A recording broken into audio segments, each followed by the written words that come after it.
Venezuela. É engraçado, é você entrar no ônibus, nesses países você não tem um ônibus, o sistema público não é feito por empresas lá, o cara é o dono do ônibus dele e ele se encaixa como se fossem as vans. Mas ele decora, é extraordinário, ele decora o ônibus, ele colore e é o reggae, que tem o reggaeton e tal, mas é como se você viesse numa faixa de pessoas com características muito comuns. E aí você entende como é que esse trânsito do Maranhão, Caribe, ele vai construir. Isso é história pura. Olha, Marcos, tu tocaste num assunto que me fascina muito. E eu vou entrar nesse assunto. Séculos atrás, na época em que havia a escravidão, as pessoas eram sequestradas, trazidas à força, escravizadas para o Brasil, as pessoas da África. Para a nossa região aqui, a exportação à força de pessoas para cá, ela partiu principalmente de um lugar onde hoje é Gana, é o país Gana, na costa da Mina, onde hoje é Gana. E essas pessoas, elas eram vendidas, escravizadas, principalmente para Maranhão. Olha como a tua percepção é correta. Maranhão, Pará, Venezuela, Cuba, Haiti e Jamaica. Esse era o mercado principal desses escravagistas do Forte de São João del Mina, onde hoje é Gana. Nesse momento, quem é escravizado, a primeira coisa que perde é a sua dignidade. E dentro dessa perda da dignidade, eles perdiam também a nacionalidade. Quem eram essas pessoas? Eram povos Jeje, Nagô, Fon, Fante, Axante e os Yorubás. Eram nações. Mas quando eram embarcados à força, trazidos aqui para serem escravizados, eles perdiam essa nacionalidade e eram todos chamados de pretos mina, porque vinham desse forte de São João del Mina, lá em Gana. Mas nunca existiu essa nação mina na África. Mas chegavam aqui, era um lote de preto mina que eles vendiam. Por isso, a religião maranhense de matriz africana se chama tambor de mina, porque eram os tambores rituais praticados por esses chamados, erradamente, de pretos mina. Então a sociedade é que deu esse nome, a sociedade escravagista foi quem deu esse nome para aquela religião, tambor de mina. Pois olha, na Jamaica, a religião jamaicana de matriz africana se chama Pocomina. Mina pelo mesmo motivo e Poco pelo mesmo motivo, porque Poco não é uma palavra traduzível, ela é só uma imitação do som, ela é uma onomatopeia do som do tambor. Poco, poco, poco, poco, poco, poco, poco. Então a tradução Pocomina é tambor de mina, mesmo que os rituais sejam diferentes, porque a evolução lá foi diferente daqui. Tal. Na Jamaica, eu fui poucas vezes à Jamaica, só 11 vezes. Só isso. Na Jamaica, Marcos e queridos ouvintes da Timbira, uma das histórias mais comuns, histórias orais mais comuns, que não tem livro, não tem nada, que nem o bicho-papão no Brasil. Ninguém nunca leu um livro sobre bicho-papão. É o imaginário coletivo. Eu nunca vi nenhum livro de bicho-papão, mas todo mundo no Brasil sabe do bicho-papão, da criança ao velho. Todo mundo sabe do bicho-papão e tal, mas não existem livros sobre o bicho-papão. Não é um conhecimento de livro, é a história oral. Então, na Jamaica, uma das histórias mais comuns é da Nancy the Spider. É uma Anansi, desculpem. Anansi the Spider. É uma araninha chamada Anansi. Todo mundo conhece a história dessa araninha na Jamaica e não tem livro também sobre ela. As histórias da Anansi são sobre a vitória da inteligência sobre a força. Porque em toda a história dela, ela vence os animais maiores usando astúcia, usando a inteligência. Então, a aranha pequenininha derrota o leão, é o rei da selva, nas histórias. Sim, lá, claro, né? claro. Então, se conhece, todo mundo lá conhece essa história a Nancy the Spider. Aí, quando chega aqui no Maranhão, qualquer pessoa que vá à casa tradicional de culto afro, casa de Fante Achante, lá no Cruzeiro do Anil, na hora que entra, uma das primeiras visões que tem é na parede, o desenho de uma teia de aranha, com uma araninha e escrito embaixo, Anansi. Anansi. Em inglês, Anansi. Entendeu? Então, a ligação, é uma né? história o imaginário africana. traz. É uma história africana. Assim como o Touro Encantado de São Sebastião é uma história portuguesa, que vem no imaginário da União Ibérica, né? Então, o elemento africano também está presente, né? É isso. É isso. Pois é, e é ao mesmo tempo também uma resistência, né? Então nós temos essa ligação, maranhenses e jamaicanos temos essa ligação histórica, nós temos essa ligação étnica. Cara, a gente anda na Jamaica, tu olha aquela pessoa e diz assim, rapaz, eu olhei esse cara lá no Mercado Central outro dia. Porque nós somos parecidos. A familiaridade, né? Nós somos fisicamente parecidos. O maranhense e o jamaicano, nós somos parecidos fisicamente. Lá na Jamaica, eu passo como se eu fosse um mestiço de lá. Qualquer. As pessoas só sabem que eu não sou jamaicano quando eu falo com o meu inglês. Então nós temos essa semelhança, nós temos essa origem semelhante. Mas isso não explica o reggae, porque os tempos da escravidão, esses tempos que eu relatei agora, são de séculos atrás. O reggae é jovem. O reggae é mais jovem que eu, que sou um velho jovem. Eu tenho 59 anos, sou de 1962, vou fazer, se Deus quiser, 60 anos esse ano. O reggae é de 1966, 67, 68.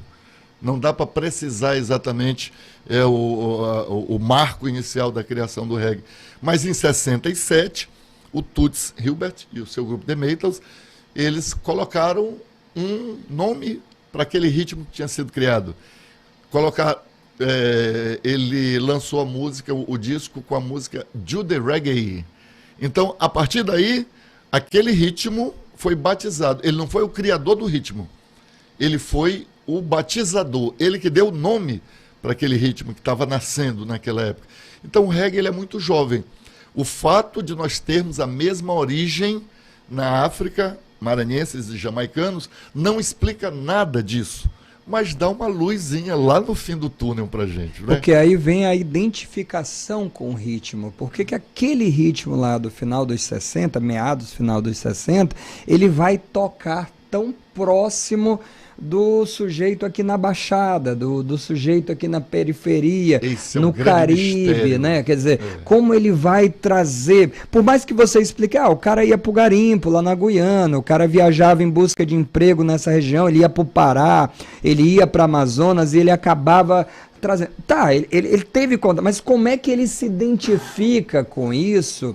Né, aquilo toca ele mais do que é subjetivo, né, mais do que o forró, o samba, o samba também tem matriz africana, mas é curioso, né, você vai ter roda de samba, você vai ter o movimento de samba aqui muito forte, você vai ter rock, mas é curioso como ele vai, e ao mesmo tempo, como ele vai se identificar e também como ele vai se apropriar. Você sabe que eu assisti essa semana no Rádio Nacional, um especial sobre o reggae, era no dia 11, eu diria que bem feito, mas no programa havia uma reivindicação de qual seria a cidade do reggae.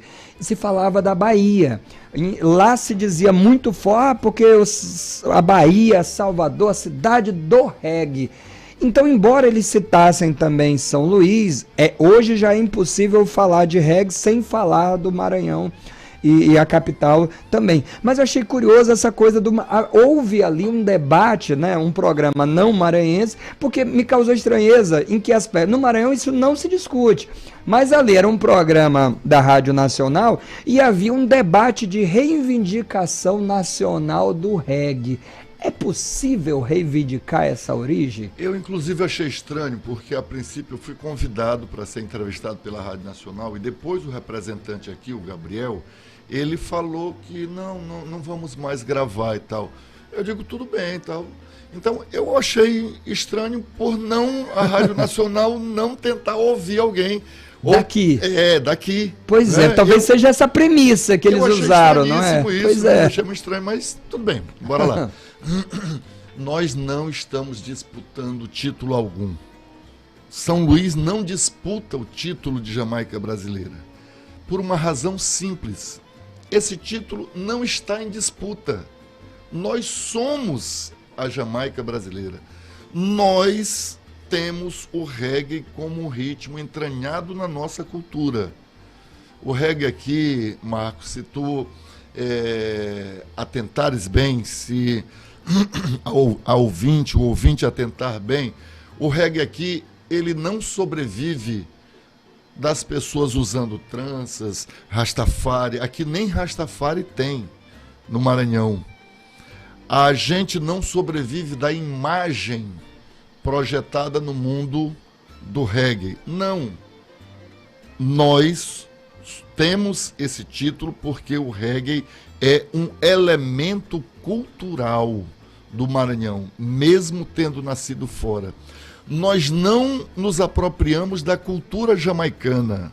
Nós nos apropriamos de um ritmo jamaicano e, a partir dele, nós desenvolvemos a nossa própria cultura. Completamente diferente do processo histórico e cultural da Jamaica. É o ritmo de lá que nós pensamos um pedaço da evolução dele. Olha lá, o reggae produzido ultimamente na Jamaica, de 1980 para cá, o maranhense não quer saber. Nós não queremos saber de dancehall, nós não queremos saber de ragamuffin, nós não queremos saber de outro tipo de reggae. O maranhense se apropriou do roots, do reggae roots. Essa é a nossa praia. E a gente não faz a imagem semelhante ao jamaicano, como outros estados fazem, como a Bahia faz, como quando fala em reggae a pessoa se enfeita como um jamaicano. O maranhense não faz isso. O maranhense tem um processo cultural, um processo histórico próprio. O reggae influencia a nossa maneira de vestir. Olha a minha camisa. Quem está na internet está vendo agora a minha camisa, que é uma camisa que se usa naturalmente por motivos reggae. O reggae influencia nossa maneira de falar. Imagine quantas coisas são oriundas do movimento reggae que o maranhense fala sem nem perceber isso. Por exemplo, eu vou dar um exemplo só, a palavra pedra. A palavra pedra designa qualquer coisa boa, que a pessoa assim, rapaz, isso é uma pedra, isso é uma pedrada e tal. O Maranhão é o único lugar do Brasil onde essa palavra, se não for o mineral, a pedra mineral, é o único lugar onde essa palavra tem conotação positiva. Porque no Brasil inteiro, se tu falas a palavra pedra sem ser o mineral, imediatamente as pessoas remetem a sua compreensão para drogas, para o crack. No Brasil inteiro, se alguém fala pedra e não for a pedra mineral, está se referindo à droga crack. Por isso é que no Museu do Reggae eu oriento a todos os monitores, inclusive é uma coisa boa de falar, que para eles dizerem, que é o que eu digo também, aos turistas, que quando o turista ouvir um maranhense conversar com outro e dizer assim, vamos embora curtir uma pedra hoje, ninguém está se referindo à droga. A gente está se referindo ao reggae bom, a música boa. Então o maranhense tem essa influência do reggae na maneira de falar. E o reggae influencia principalmente na nossa maneira de dançar.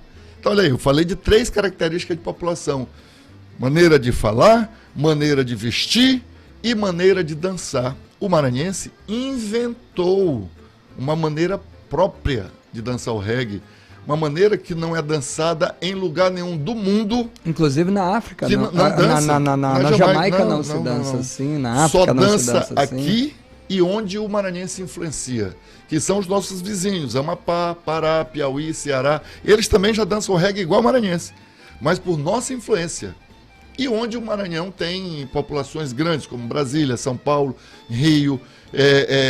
O Triângulo Mineiro hoje é um foco de maranhenses também. A região em São Paulo, além da capital, hoje, Campinas e Valinhos, formam uma região de um polo de atração de maranhenses para tentar a vida lá. São lugares onde o reggae é forte, o reggae no estilo maranhense. Então, é isso, o reggae é uma força cultural do Maranhão. Nós nos apropriamos dele. O reggae, ele é jamaicano, claro, mas ele é também maranhense. É isso que as pessoas precisam entender.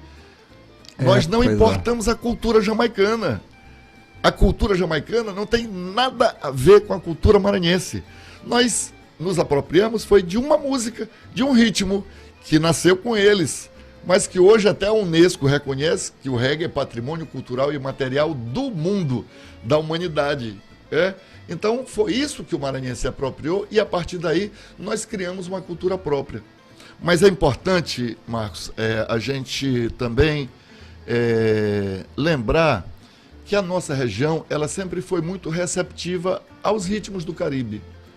Pois é, essa veia, ela estava aberta, né? Essa veia que a gente descreveu, não é rádio, né? Não foi rádio. Não foi rádio. Não foi rádio. As pessoas têm o mito que o reggae chegou através das ondas de rádio da Jamaica, que eram captadas em Cururupu, não sei o que tem, papapá. Não é verdade. Os antigos Transglobe, né? Aqueles rádios. A Jamaica nunca teve emissora potente.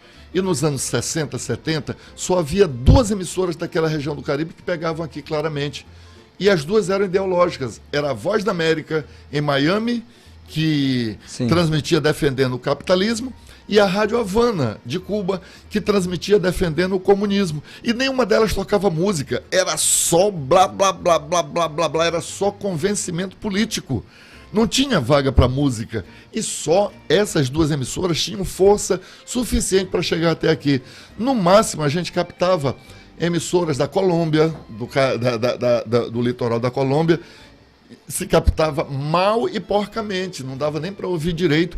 E essas rádios não tocavam reggae, tocavam cúmbia, merengue, esse tipo de coisa. Mas o Maranhão, o Pará, principalmente, nós sempre fomos muito receptivos à música caribenha, por um motivo ou por outro que nós não sabemos também que motivos são esses. Então, desde o bolero, pouca gente sabe, mas o bolero é caribenho, o bolero é cubano. Sim. É uma música cubana. Desde o bolero, depois do bolero a rumba, salsa, merengue, aí veio o cadância, né? Esses aí que foram apelidados como lambada, né? Não sei se tu sabes, mas não existe esse ritmo chamado lambada. Só aqui se chama lambada. Foi uma invenção do Carlos Santos, o avô da pirataria do disco. Mas não existe ritmo de lambada. Lambada, ele apelidou, era tudo. Era salsa, era cúmbia, era merengue, tudo ele botava. E era principalmente um ritmo chamado cadance, que é de Martinique e Guadalupe. O ipiti é um cadance. Legal, estamos aprendendo junto, viu? Olha como é bacana aí o História em Debate. Cadance. Tá vendo? E aí hoje a turma da Coreia do Sul, né, a molecada toda aí com K-pop, era cadance. Isso aqui, eu ainda peguei, viu, Ademar? Ainda peguei festa aí, garoto, assim, 12, 13, 14 anos, cadance. Essa música quando tocava era senha. Festa boa tinha que ter aí o... um lambadão. Que era o lambadão, chamava lambada. Eu lembro de aprender.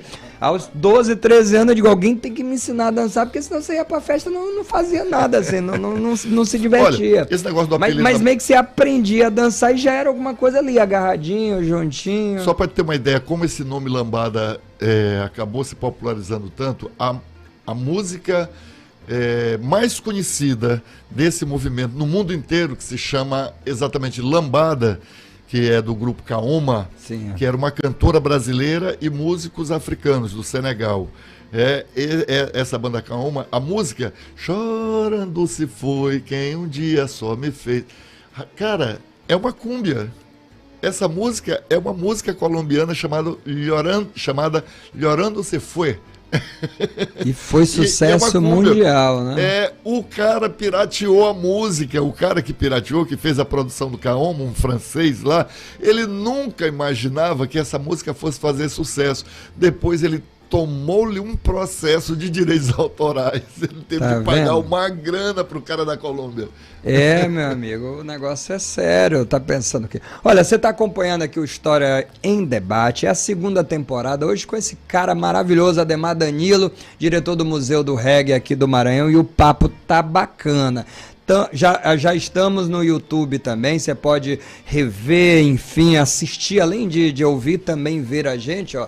A gente tá aqui, ó, tá aqui no YouTube, aí você pode ver aí, curtir a gente aí, muito legal. O Ademar também tá transmitindo aí pelas redes sociais dele, e a gente tá acompanhando em qualquer parte do Brasil e do mundo aí, a interação aqui com os nossos ouvintes aqui pelo WhatsApp também, você pode participar aqui da rádio, beleza? Então, bacana. Ademar, a última vez que a gente conversou sobre reggae foi só 2015, ontem, já foram 7 anos. E naquela época nós fizemos um programa com você, Fauzi Baidum e o George, lembra disso? Claro. Já foram 7 anos embora, era ali o primeiro ano da Rádio Timbira, nessa nova reestruturação. A Rádio Timbira ainda funcionando aqui na Beira-Mar, aqui embaixo, né, num prédio alugado, não tinha ainda esses estúdios que nós temos hoje. Mas aí a gente bateu um papo que foi muito legal, o antes, o durante e o depois. E eu não sou um grande conhecedor do reggae, né? Aprendi muito naquele programa, mas uma coisa naquela nossa conversa me chamou muita atenção, que era, naquele momento, há 7 anos atrás, a ideia do reggae no Maranhão é muito ampla, mas de alguma forma a coisa da tribo de Já tem historicamente um peso muito grande, mas o repertório da tribo de Já tinha uma marca muito forte.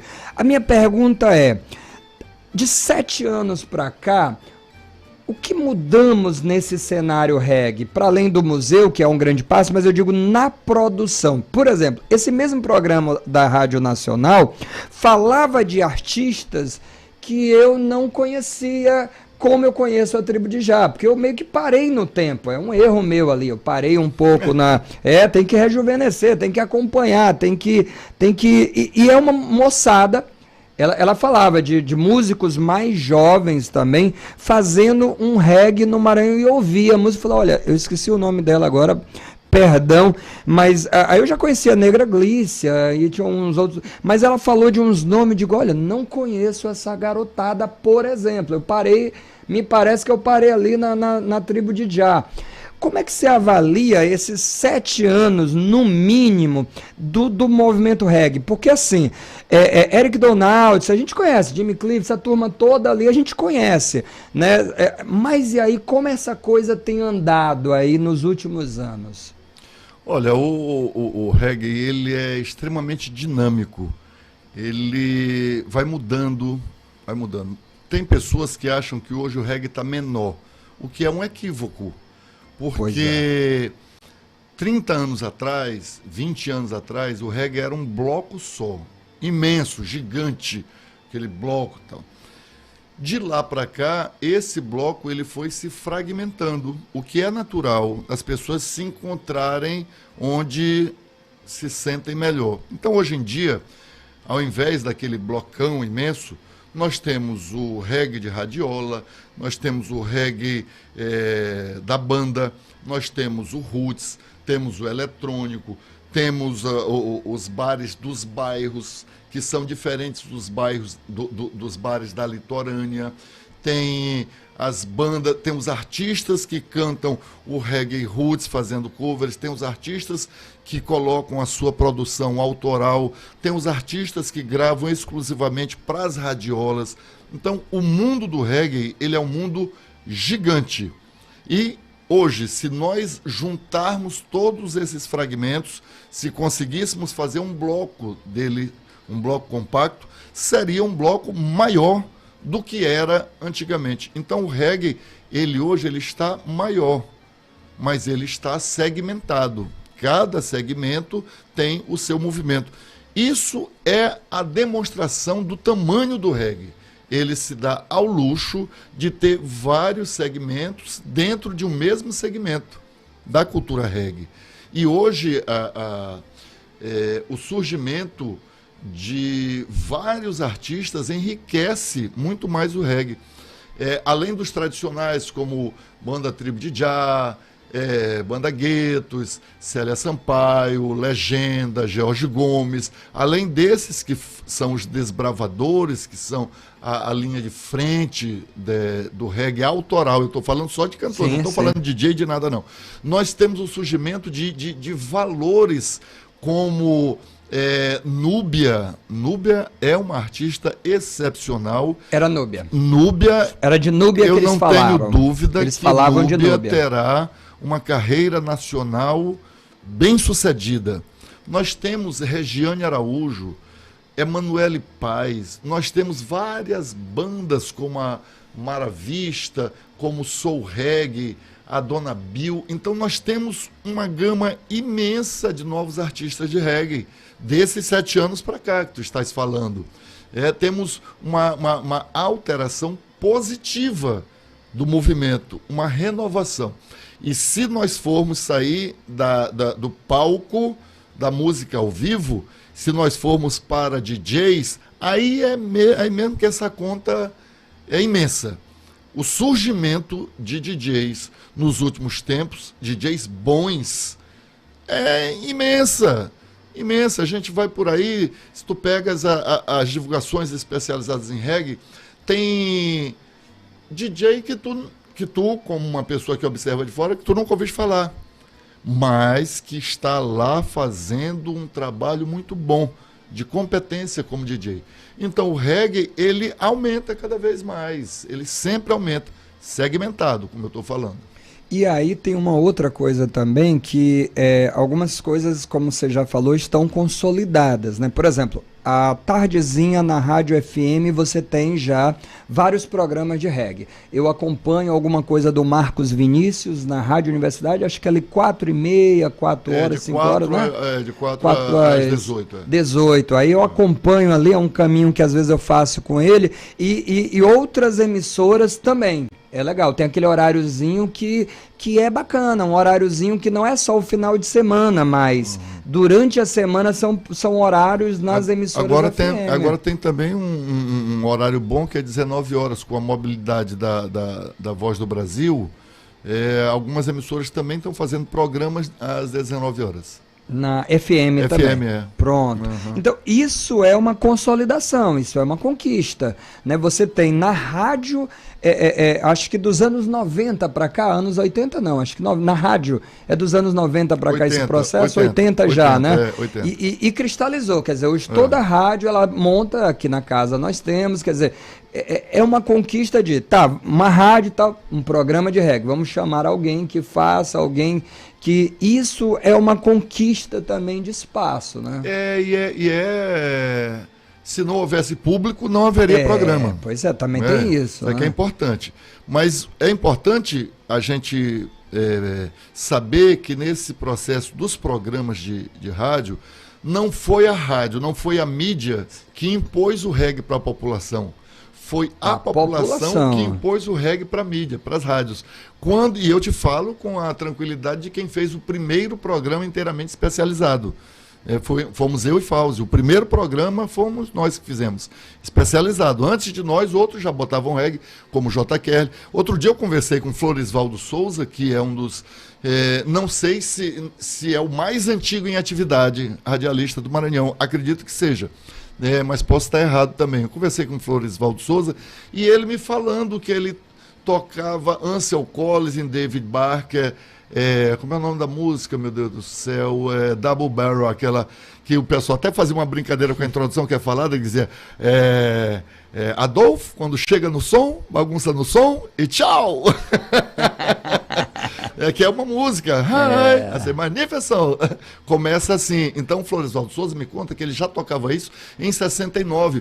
Em 69, nessa conversa, ele foi lembrando, poxa, Ademar, eu tocava também a música Israelites do Desmond Dekker, 69, quando essa música Israelites, ela foi a primeira música a alcançar o topo das paradas de sucesso da Inglaterra, em 69.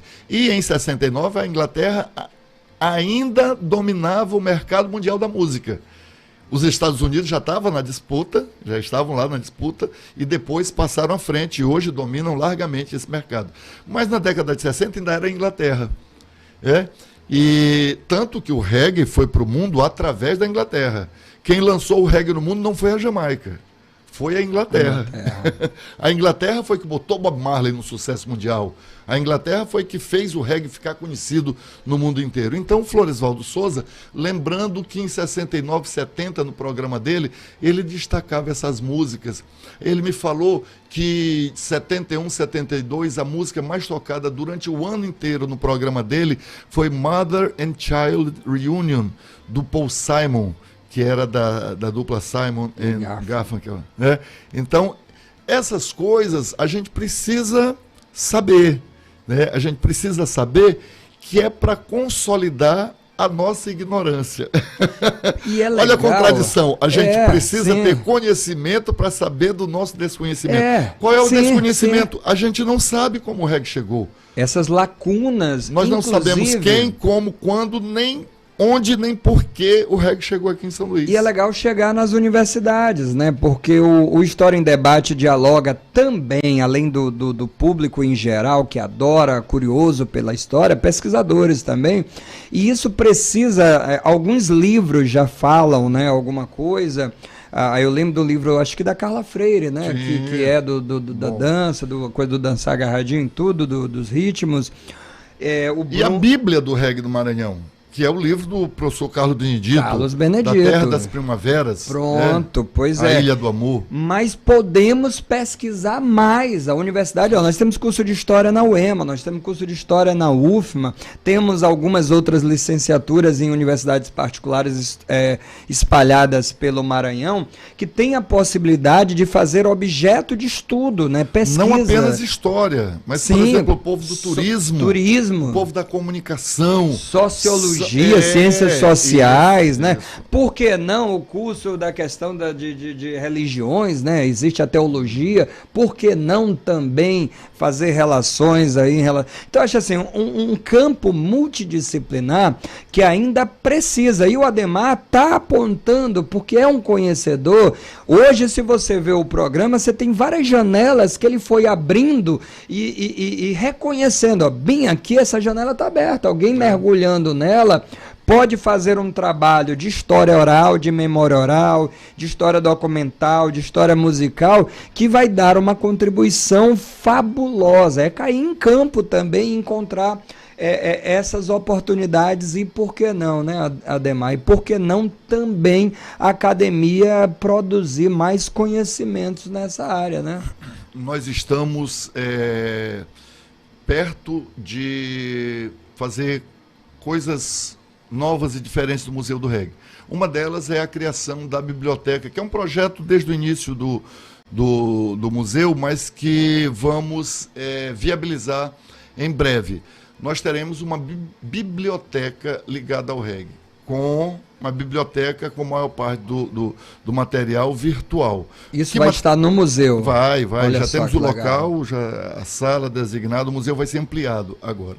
E vai ser uma biblioteca com material virtual, material digital, e com livros, TCCs, né, trabalho de conclusão de curso, dissertações, mestrado, teses, tudo isso nós vamos contemplar nessa biblioteca. Legal. Lá do museu. A Biblioteca Pública Benedito Leite está fazendo um levantamento, uma parceria com o Museu do Reggae.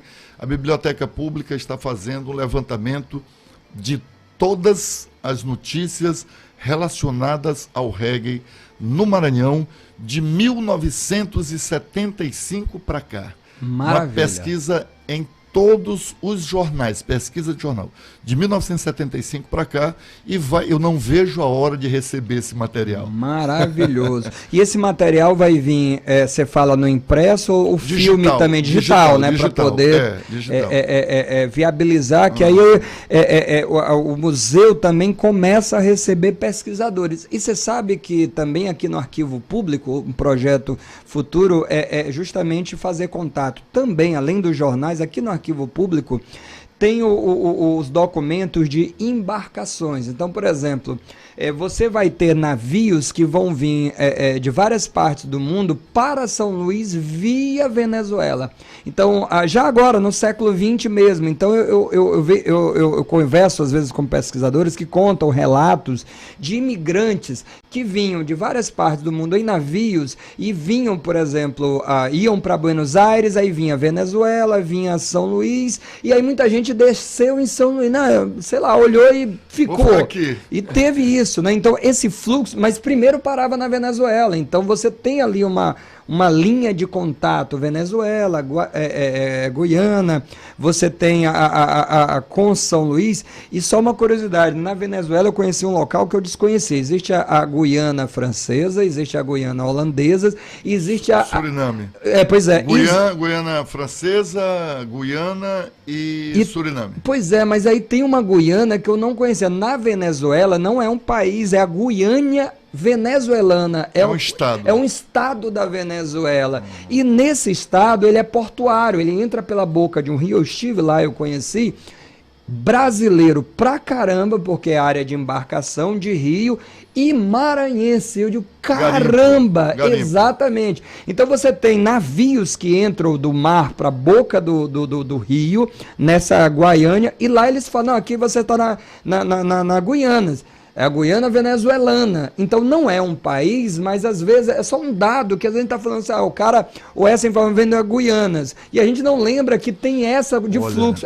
Ou seja, é um universo amplo de uma zona de pesquisa histórica que eu acho que está um buraco ali esperando as pessoas mergulharem. Eu estou aqui sofrendo, tentando lembrar o nome de um dos maiores pesquisadores que nós temos, que não é do Maranhão, mas é muito ligado, Alfredo Wagner.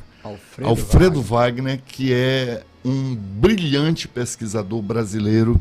Ele fez uma pesquisa sobre o brasileiro no garimpo no Suriname. E naquela ocasião havia 20 e poucos mil garimpeiros brasileiros legalizados lá no Suriname.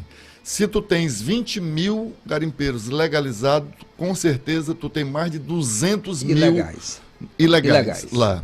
Com certeza. E desses 20 e poucos mil, 14 mil maranhenses. Mais da metade dos brasileiros no garimpo, no Suriname, maranhenses, né? Agora, a gente sabe que ninguém foi lá voluntariamente, foi porque estava no desespero, não tinha trabalho e tal. E a coisa mais interessante, a sociedade no Suriname ela é toda estratificada etnicamente. Indiano cuida de um setor da economia, chinês de outro setor, negro de outro setor, holandês de outro setor, ela é muito estratificada. E quem domina o comércio são os indianos, pois os brasileiros no Suriname, segundo a pesquisa do Alfredo Wagner, os brasileiros são protegidos pelos indianos. Por quê? Curioso. Por quê? Porque o brasileiro inventou no Suriname o fiado. Olha só. O brasileiro inventou o fiado junto aos indianos. Então, eles, para proteger o seu devedor, porque ele quer receber aquele dinheiro. Pois é. Então ele protege o brasileiro. Olha que E é um universo, né, que a gente fica tão restrito à Europa e aos Estados Unidos, e eu acho que a gente precisa olhar mais para a América. Esse roteiro, Curaçao, por exemplo, você tem rotas e roteiros não só do Caribe, mas também aqui da América do Sul, muito interessantes, que estão precisando de diálogo. diálogo, né? Você viaja pelo interior do Maranhão, Santa Helena é um município que chama atenção, porque você tem uma coisa curiosa, que muitas mulheres casadas com filhos, mas os maridos não moram lá, eles moram no Caribe. Então eles trabalham, passam o ano todo, vêm uma vez por ano e olhe lá, eles mandam dinheiro, porque tem a coisa da ilegalidade, tem a coisa do acesso, que é complicado, né? Eu tive muita dificuldade para entrar, por exemplo, na Guiana Francesa, porque o passaporte é europeu, você está em território. Claro. Então, para fazer legalmente a entrada é de uma burocracia e essa turma não está legalizada. Então, às vezes, eles passam 2, 3 anos casados, com filhos, sem voltar para ver a família aqui, mandando dinheiro de lá, mas sem voltar e trabalhando dependendo dessa proteção. Então, por isso que a gente falou que o papo de hoje era também muito sobre resistência, né? Porque é um fluxo cultural muito grande e que eu acho que acaba que está ignorado em partes, né? A gente não está pesquisando, porque a gente generaliza, né? Eles vão para trabalhar no garimpo, eles vão no trabalho escravo, etc. E isso não responde uma série de perguntas, que é o fluxo, esse contato de informações, de troca, ainda mais no tempo que a gente vive hoje, o WhatsApp, que você consegue mandar música, você consegue, o que eu estou ouvindo, olha o que está tocando, olha aqui, ó, a foto, pá. Então eu acho que a gente ignora, né, como a gente coloca tudo num balaio só, e a gente precisa conversar mais sobre isso. Olha, eu preciso só dar um feedback aqui. Um abraço para o nosso querido amigo da Rádio Universidade, Adalberto Júnior, que disse assim, só faltou tá tocando reggae, brincadeira, tá show de bola, mestres, jornalistas, comunicadores, ele tá adorando, faltou a musiquinha de fundo aí pra gente conversar. Tem razão, eu acho que nós precisamos, Adalberto, Marcos precisa contratar um outro DJ aqui, viu? Esse DJ tá meio ralado aqui. E olha aqui, DJ Nunes, ouviu? Essa é pra você, ouviu? Toma aí o teu, ouviu? Diz que faltou ali o Leno também perguntando se os primeiros reggaes que eu ouvi aqui no Maranhão tinham as letras com temáticas religiosas. Foi assim o início do reggae, com composições nesse sentido? O Leno aí perguntando, por exemplo, né? Leno? Por favor. Leno, o negócio é o seguinte, claro, o reggae é a música mais espiritualizada do planeta. Quando a gente ouve a palavra Jah no reggae, que é uma palavra que todos ouvem, Jah é Deus, Jah é a abreviatura de Jehovah, que é Jeová em inglês, né? Jehovah, Jeová ou Javé. Então é a abreviatura Jeová ou Javé ou Jehovah. São alguns dos nomes de Deus na Bíblia, né? Alguns dos nomes que Deus é chamado. Então, Jah é Deus. O reggae é uma música muito espiritualizada e é uma música de letras de combate à desigualdade e tudo. Mas nada disso moveu a preferência do maranhense pelo reggae. O maranhense não passou a gostar do reggae pelas letras maravilhosas que o reggae tem, pelas letras de combate, de paz, de amor, ou falando de Deus. Não, o reggae entrou na pele do maranhense de maneira inexplicável, através do ritmo. Mesmo quem não dança reggae, né, que não compreende as letras, gosta de reggae, porque tem duas coisas. Tem gente que gosta, mas não sabe dançar, não gosta de dançar, tal, né? Mesmo quem gosta de reggae assim, não entrou pelas letras. As letras do reggae só se tornaram conhecidas no Maranhão a partir dos anos 80, quando eu e Fauzi começamos a traduzir aquelas letras. Antes disso, não se sabia o que o reggae falava, mas o reggae já falava com o maranhense. E a gente ouvia essa fala do reggae. É isso aí, Leno. Bacana. Ribamar Prazeres, uma pedrada a esse bate-papo de Marcos e Ademar. Não é dupla sertaneja, mas história prazeres na veia. Zema também aqui, muito bom. Eu costumo dizer que o programa é bom quando a galera que está ao redor curte, a galera que está ao redor gosta, e aí você está em casa também vai curtir.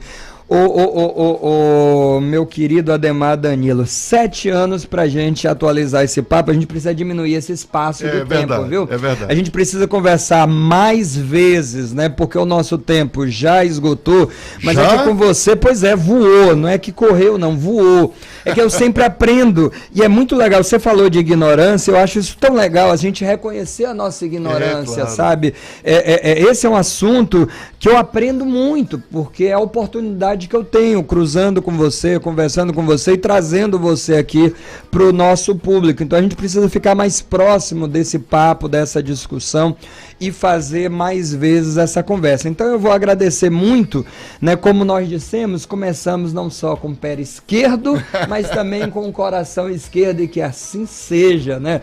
Daqui para frente, né? E é bom ver você.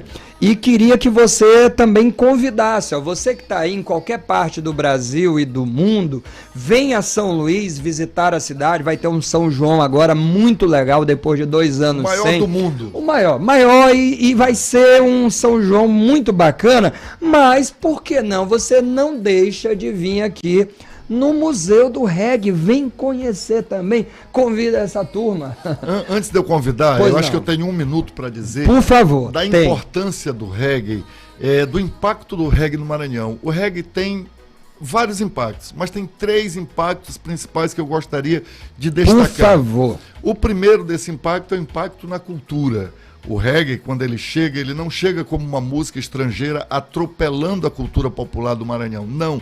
O reggae chega como irmão, um irmão que nasceu em outro lugar, chega como um aliado. O reggae chegou na cultura ajudando, inclusive, a financiar brincadeiras da cultura popular. Quem vai num ensaio de boi, e principalmente nos anos 80, 70, 80, 90, percebia o ensaio do boi aqui e ao lado um barracão de reggae, um barracão de radiola, onde aquele dinheiro da entrada, do ingresso da radiola, servia para financiar, e ainda serve para financiar a indumentária, financiar a brincadeira. Então o reggae já chegou como aliado da cultura popular. O segundo impacto que o reggae tem é o impacto no turismo do Maranhão.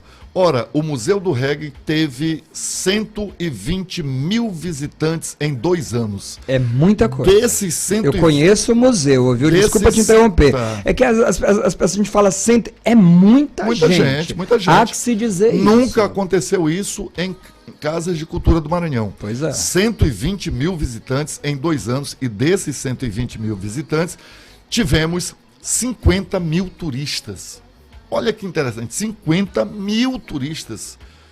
Ficamos muito felizes com isso, mas ficamos mais felizes ainda porque nós tivemos 70 mil maranhenses que no museu. tem a oportunidade de conhecer a sua história, a sua cultura. E nós não somos estimulados Isso é a ir para legal. museu. Nunca fomos. O maranhense nunca foi estimulado a visitar as suas casas de cultura, que são belíssimas. O Museu do Reggae, o Museu da Arqueologia, a Casa do Tambor de Crioula, o Museu de Arte Sacra, o Palácio Orleans, os teatros. Museu Histórico.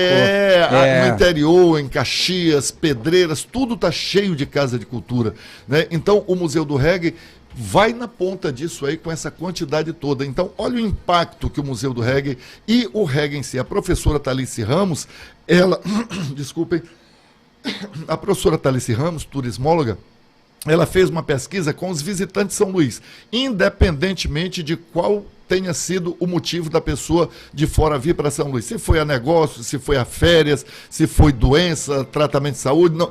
O importante é que a pessoa estava em São Luís e não é daqui. Então ela fez uma pesquisa com esse público, ela foi nos hotéis de São Luís, em tudo quanto foi hotel de São Luís, e pesquisou, e a pergunta dela era: o que aquela pessoa sabia sobre o Maranhão?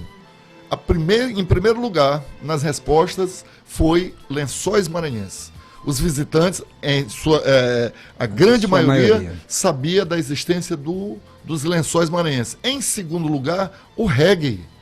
Os visitantes sabem desse movimento reggae aqui no Maranhão. Então, isso é um impacto bom no turismo aqui.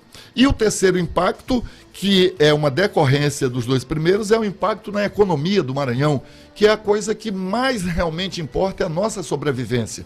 A economia, o reggae, ele garante o sustento e a sobrevivência de milhares e milhares de famílias. E não é só na festa, não é só na radiola, não é só o DJ, não.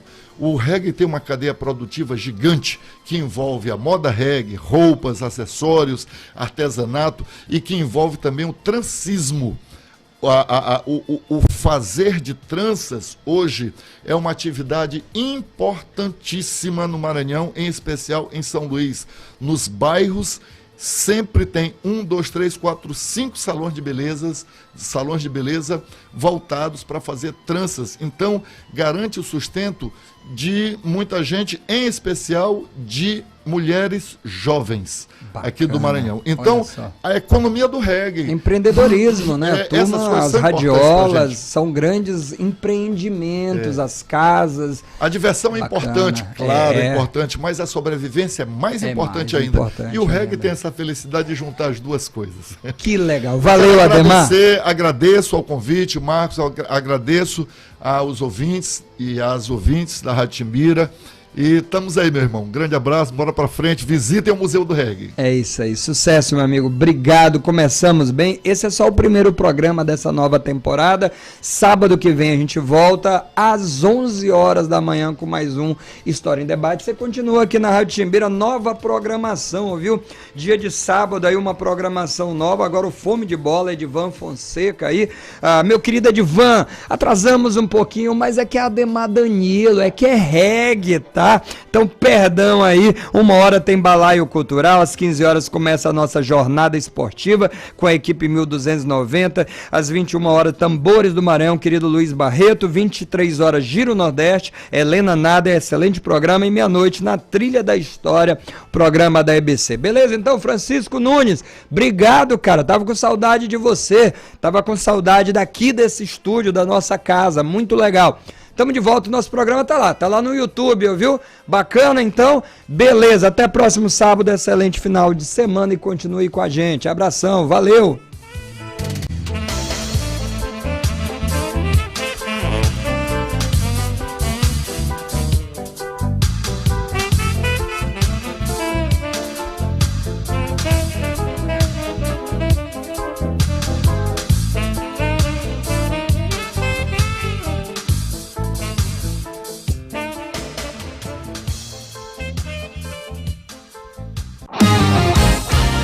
Você acabou de acompanhar mais uma atração da Timbira AM.